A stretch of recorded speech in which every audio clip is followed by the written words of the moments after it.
Welcome to Ninbin! Dragon. And ayun yung tail niya. Maganda dito pumunta ng gabi. Pero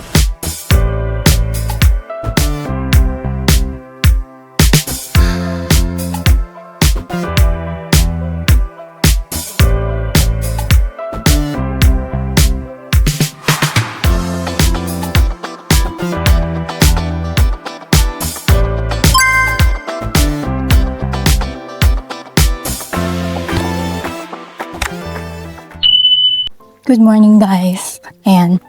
Medyo madilim pa no. It's currently 5:12 dito sa may Hangma, Ninbin. So, ngayon ay aakit tayo dun sa may sa tuktok na ano no, ng aakit. Yung merong parang Flying Dragon Mountain. And ito try natin i-catch yung sunset. So, be aware lang na 6 a.m. pa talaga nagbubukas yung mismong Muha Caves. Pero, since nakastay tayo sa Eco Lodge, Hangma Eco Lodge, meron tayong, kumbaga, early access. Yan.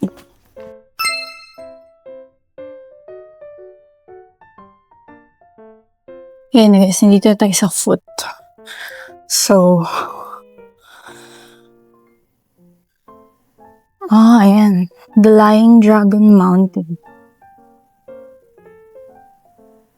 Tapos may cave. Pero mamaya na yan. Nahin natin itong dragon.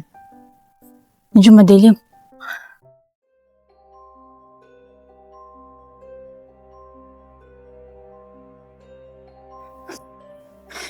For the hinga ng lola nyo.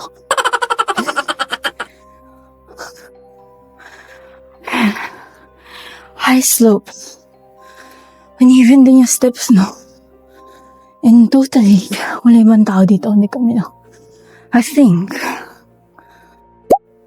Ito ating sinasabi ng warning na parang uneven. Yung stairs na yun. So, just be wary lang, no? Kung bakit kayo ng nighttime or no, super aga. Ito na. Medyo malapit na ata tayo, no? Kita ko na yung mga sila. Oy, mahambon. Ito ko na yung ganda sila. Okay guys, as I was saying kanina, dito yung na-diverge yung path. Yung isa dito papunta dun sa Flying Dragon Mountain. Yung isa naman, papunta dun sa yung parang pagoda ba yan? Okay, so try muna natin siguro dito sa isa. Tignan natin ano meron.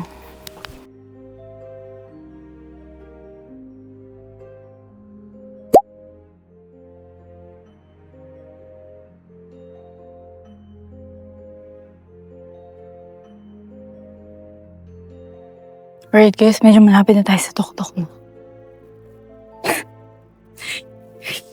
Para lang akong ano eh, sa black screen. And malapit na tayo sa tuktok. Pero di-describe ko na lang yung nakikita ko no. So dito, sa may baba, sa may after ng ledge nito, makikita natin yung rice paddies ng Ninbin. So, tingnan natin yan mamaya. Though medyo nag-start na umambon. So, hopefully may sunrise, no? Kahit konti lang, Miss Ma'am Ninbin.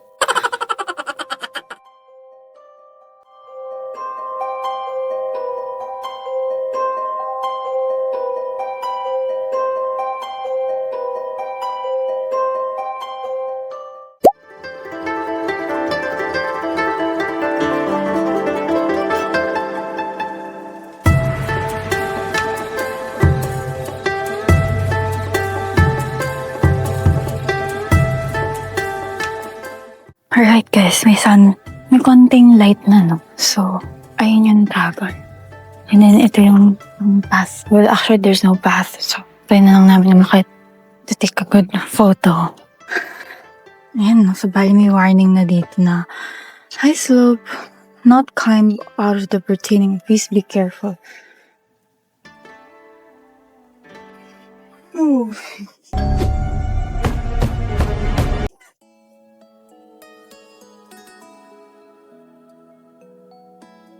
Alright guys, we are literally here. Mountain Dragon, Lying Mountain Dragon. And walang sunrise, unfortunately. Ito pala siya guys, yung tinarik namin. So, hiking na, parang mountain climbing na rin pala siya. Hindi na siya hiking. Tapos, ayun yung dulo ng dragon. So, ito yung head. And mukha siyang ano dito, yung meme na, yung sa SpongeBob. Charot. yung parang seahorse sa SpongeBob.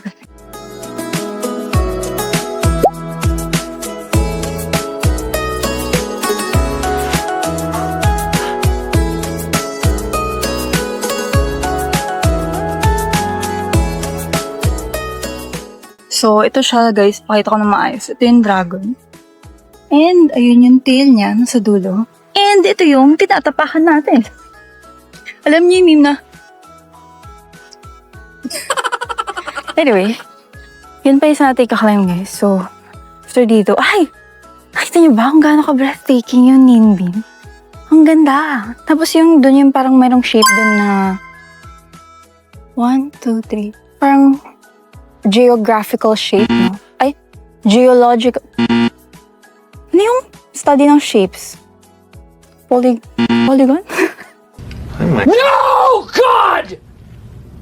No, God, please, no! Basta yun doon, yung may shapes doon, no? Pwede mo siya lakaran. Pagtapos na kayo dito sa mga. So, ayan. Tama na itong pagbubuhay na to. Nasabi namin, hindi kami aakyat dito, pero here we are for the graph. Alright, that's it, guys. That's the Lying Mountain Dragon, no? And definitely one for the books experience. Highly recommend going here in Ninbin to do this early in the morning. Sobrang, para siyang nakaka-lift ng spirits, no? Being in the mountains, surrounded by fog, and kahit walang sunrise. It's just such a beautiful, serene experience.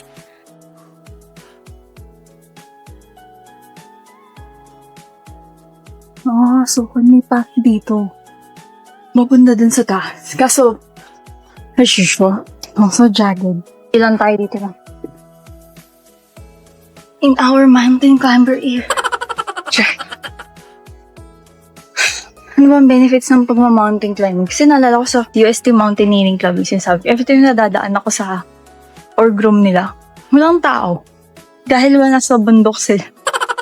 Kita pala yung hotel room namin dito guys. Yung parang pangang bahay. So, 1, 2, 3. Tapos itong nasa gitna na parang nasa lake is parang siyang spa and pahingahan.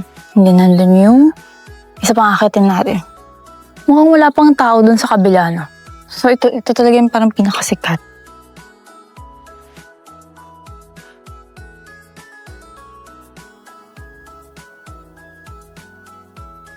Vietnam flag and Ninbin flag.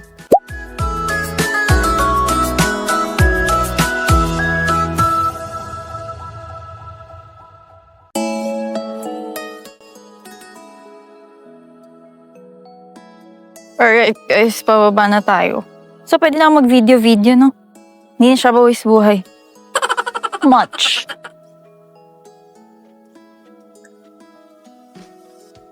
Kailangan ma-ROI ito.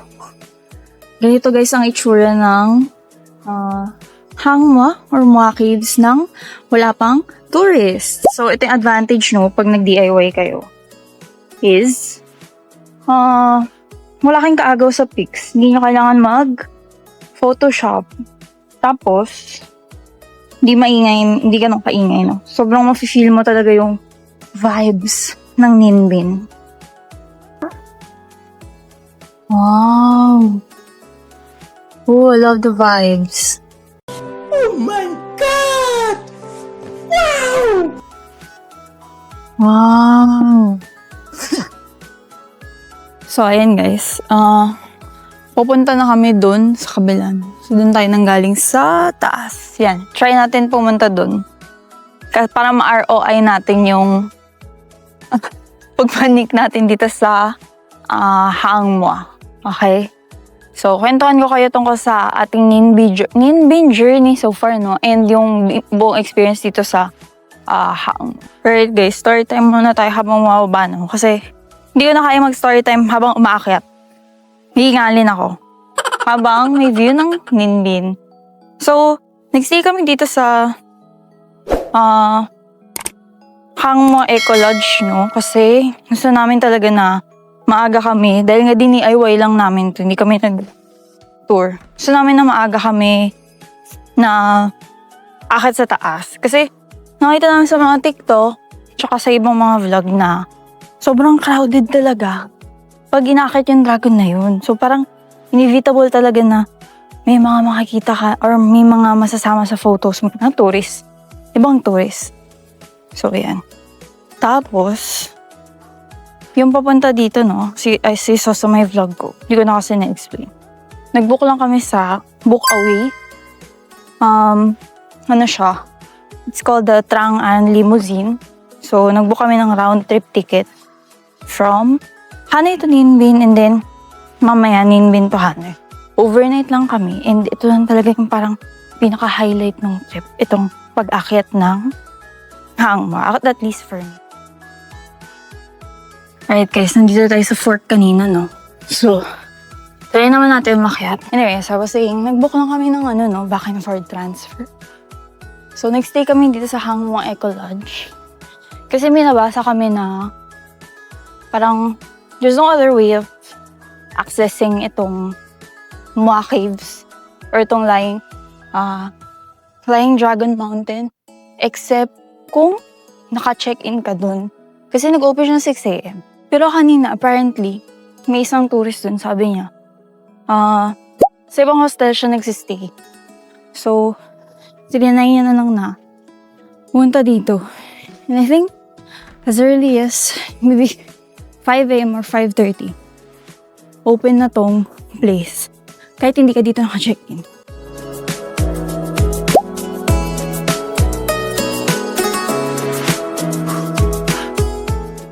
Bali, doon tayo galing kanina, no? Yung dragon. And, yun yung flights of stairs na inakit natin, no? Grabe. Ang amazing.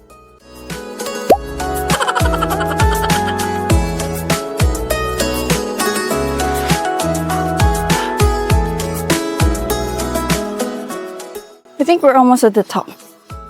I'm the cherry on top. Cherry on... Ayan! Wow! Wow! Okay, it's less dangerous here. Mas patag yung Kasi dun sa kabila, dito talaga yung mga tatapakan mo. Uy, ang ganda!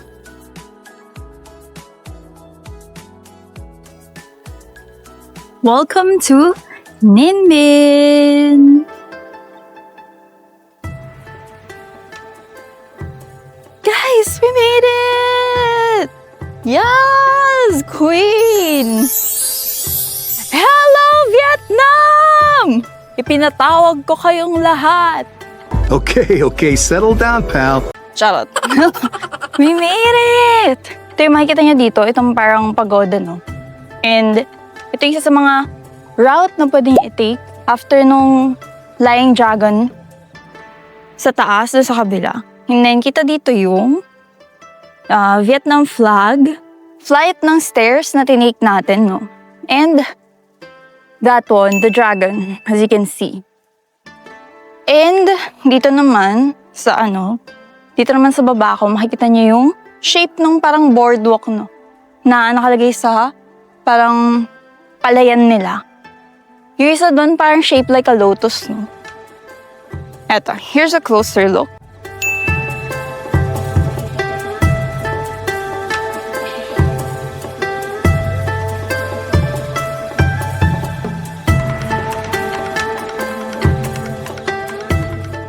Sabi din pala kanina, no, nung kasabay namin mag-hike. Kung may sunrise ngayon, dito dapat siya mag-rise behind this mountain daw. Kaso rainy today, tapos foggy din, no? Would be great kung makikita, kung may araw and makikita niyo yung parang surrounding mountains. Pero actually think this is pretty peaceful, really calm. It's very mystical and magical in ways I can't explain. Like, the sunrise, I think, is a bonus, but guys, look! Wow! super foggy, but I don't know. I love it! Okay, since nandito na naman tayo, lang muna tayo ng ng Insta X4 shots. And then, baba na tayo para ma-ROI na talaga natin yung pag-akyat. And then, we will head to the hotel kasi may free breakfast tayo. Hindi natin yung papalagpasin. Yeah, boy. And then, we resume the rest of the day here sa Ninbin.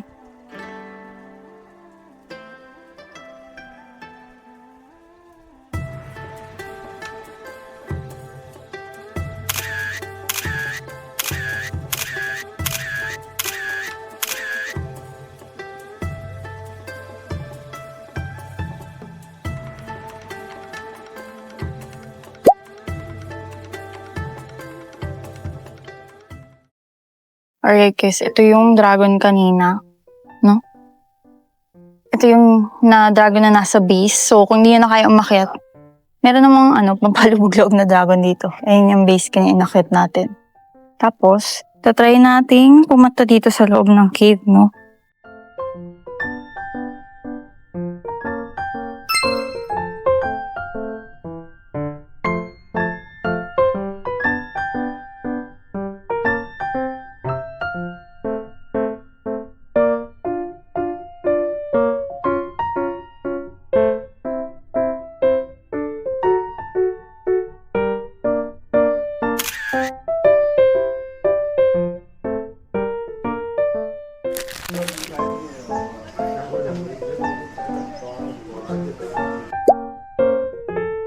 Ito yung breakfast coupon dito sa Hang Mua Eco Lodge.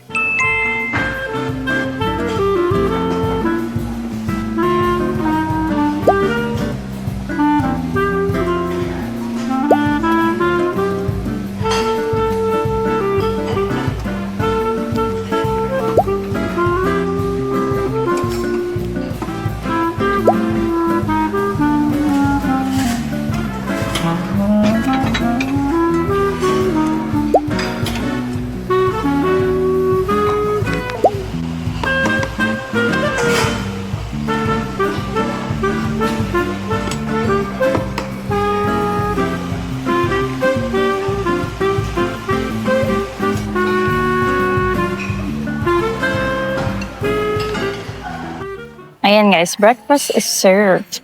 After ng ating hiking, so kumuha ko ng pho. Let's eat!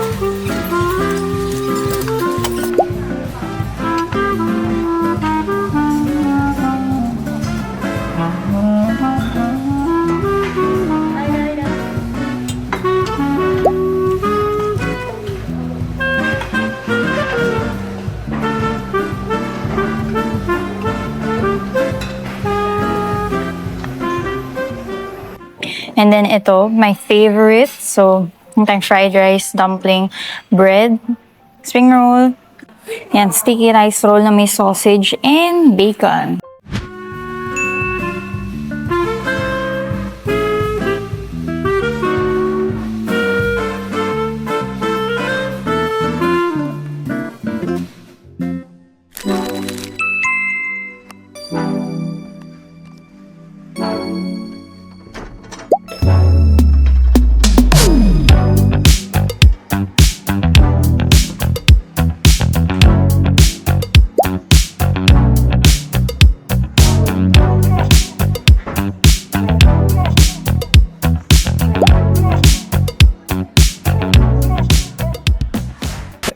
Overnight. Ayan yung itsura ng buong room.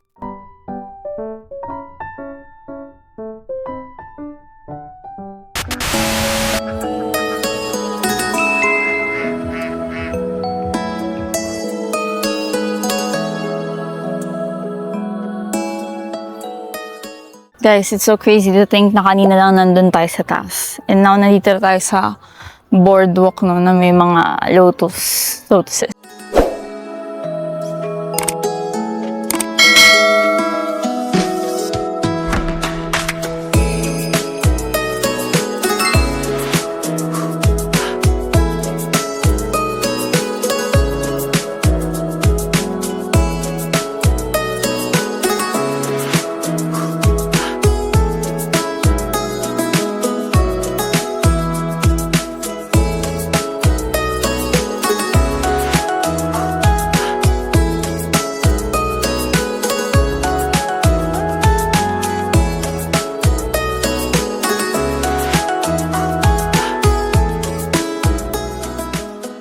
Alright guys, nandito pa rin tayo sa may Moa Caves.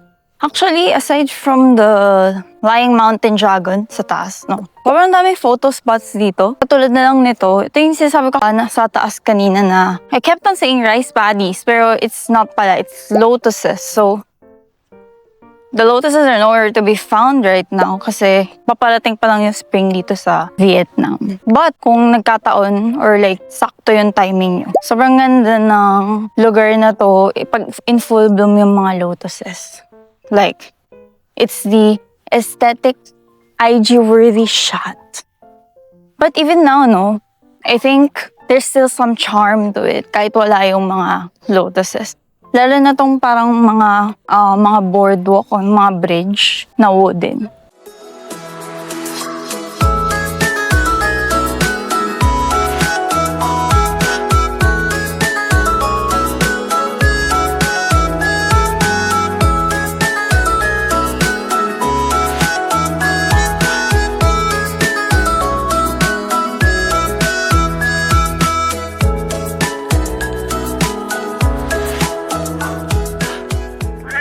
And also, gusto ko lang sabihin na dito sa Moa Caves, sobrang daming photo spots na feeling ko kahit tapos yun na yung Lying Mountain Dragon, marami pa rin kayong magagawa. So, kulang talaga, I think, yung mga nibigay ng mga nagde-day tour or yung may mga tour. So, I think DIY really is the best para masuyod nyo itong buong area.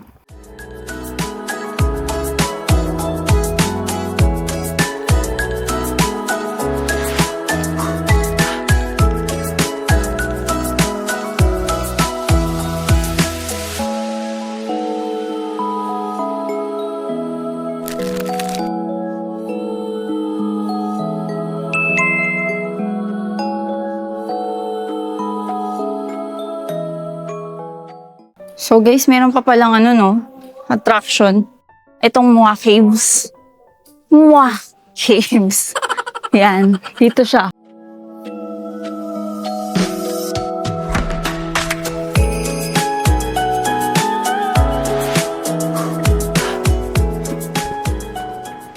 Guys, explore natin tong cave. May nag-warn sa amin kanina na 10 minuto daw yung lakad dito. Hindi, akala ko eh. Okay, hindi pala, wala pa palang 5 minuto nga, no?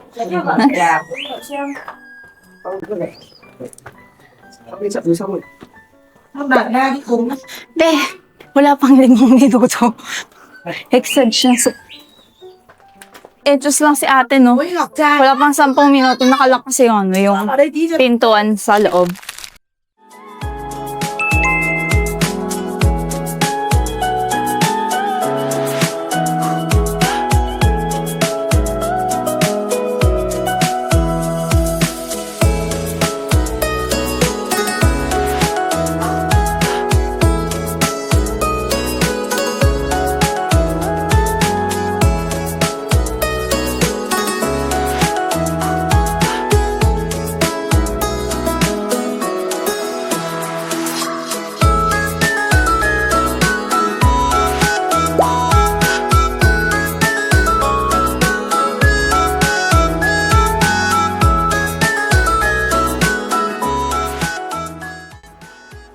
Guys, paper bills yung inuhulog nila dito sa Vietnam kasi wala silang barya. Wala silang coins. So, puro paper bills na lumulutang.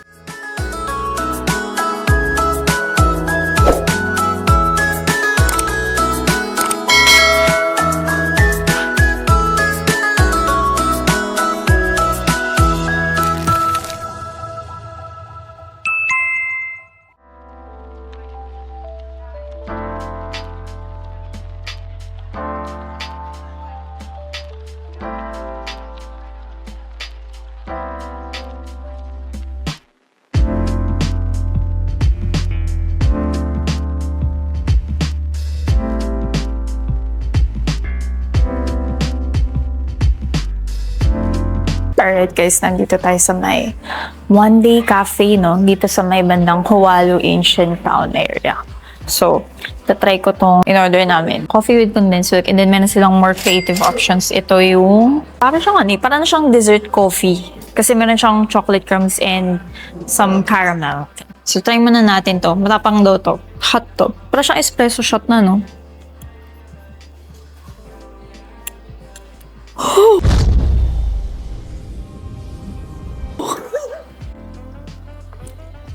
Uy, ang tapang pero ang smooth pa din. Wow! Ngayon lang ako nakakita ng aesthetic na coffee shop na lumalaban din sa kape. Usually kasi pag aesthetic yung kapihan, hindi ganun kasarap yung kape. Or yung mga selections nila at least. So ito yung in-order ko. I think I might as well just eat yung steak o kasi lalambot na to eh. Sige, crumble na natin yung steak o. Na mukhang hindi ko ma-crumble. Anyway, let's destroy the mixture. Ooh, love it when that happens.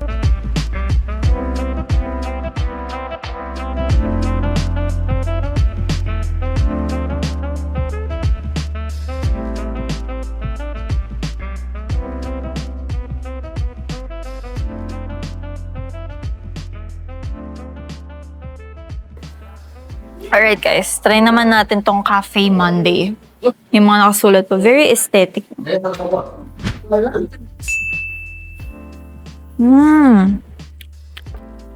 yung nalalasahan ko na parang may something, may kakaibang lasa.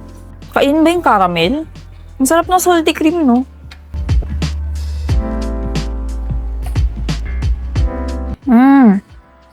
It's very, very good.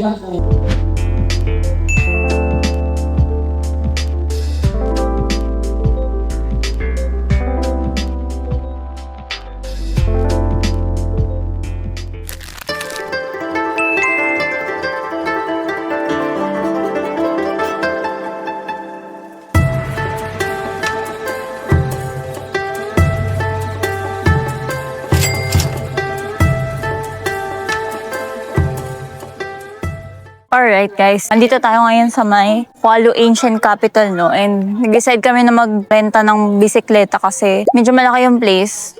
Lagay ko yung mapa dito. And yung chinarge sa amin is 40k dong per bike.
Alright guys, nandito naman tayo ngayon sa may Hualu Old Town.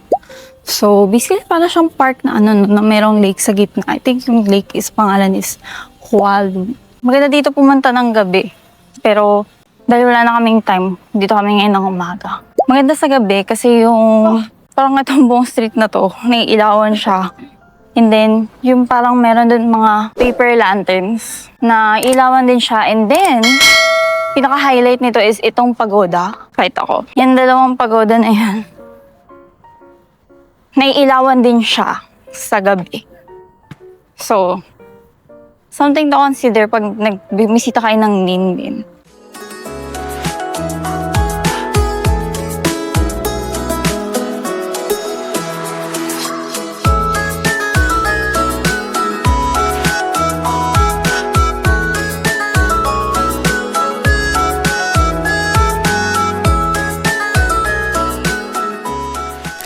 Oh, guys, alis na tayo ng Nindin. So, kakaalis lang namin sa Hangmo area. And we are waiting sa aming binook na Trang-An transfer, no? Papuntang Hanoi. Oh. Hello! So, ayan. Sabi, 4:30 daw, punta na daw kami dito sa parking lot. And may dadating na kotse. So, ayan. Hintayin na lang natin.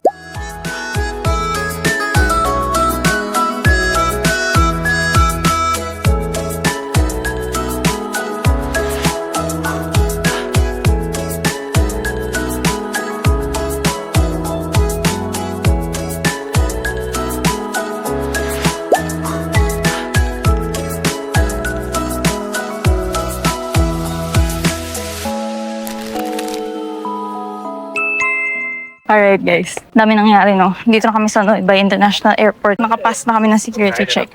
So ngayon, papunta tayo dito sa may Songhong Premium Lounge and Bar. Itatry natin yung kanilang lounge dito sa Hanoi. Let's go!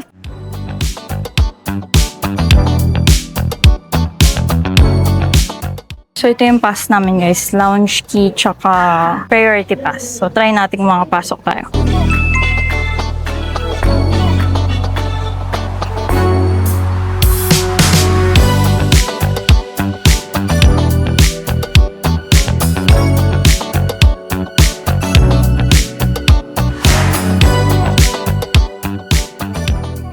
Alright guys, nakapasok tayo dito sa Songhong Premium Lounge no, sa Noi Bai International Airport. And ang ginamit ko is priority pass via BPI credit card. So yung credit card ko is meron siyang complimentary pass sa lounges anywhere in the world na accredited with priority pass. Priority pass is parang siyang organization ng mga lounges, airport lounges basically.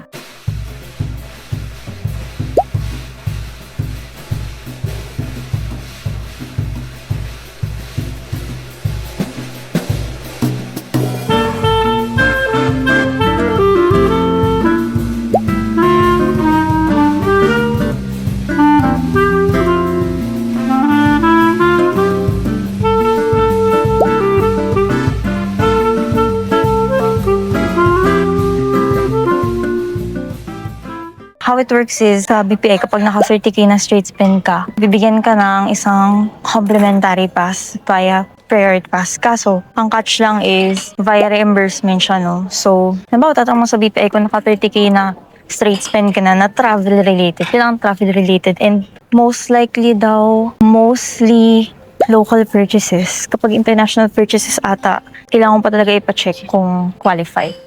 So, yan, tinawag sa BPI and meron naman akong mga purchases na qualified. Every time nagagamit ka ng priority pass, kailangan may pakita yung QR code dun sa lounge. Nakakonekta kasi yung QR code na yun sa card. After may pakita yun, matcha-charge yung card mo and then, tsaka ka marireimburse ng BPI automatically. Sabi sa akin nung nakausap ko, after 60 days. So yeah, travel hack. Get a credit card na merong complimentary lounge.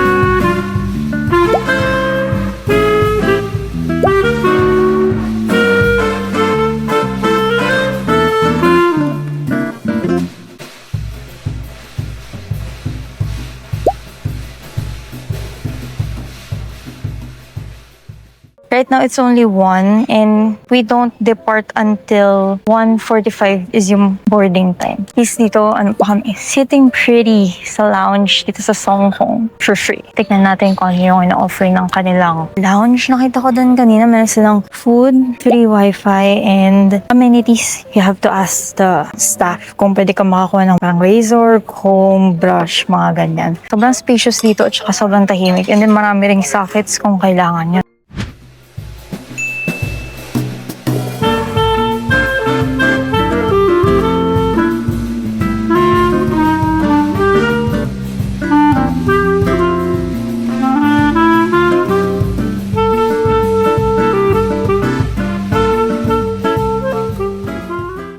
catch nga lang guys is nabi sa amin ng receptionist na nagsasara sila ng 2 a.m. pero yung food ata 1:30 yung parang last na pwede kumuha. So yun lang, maghuling bira na tayo sa Vietnamese food.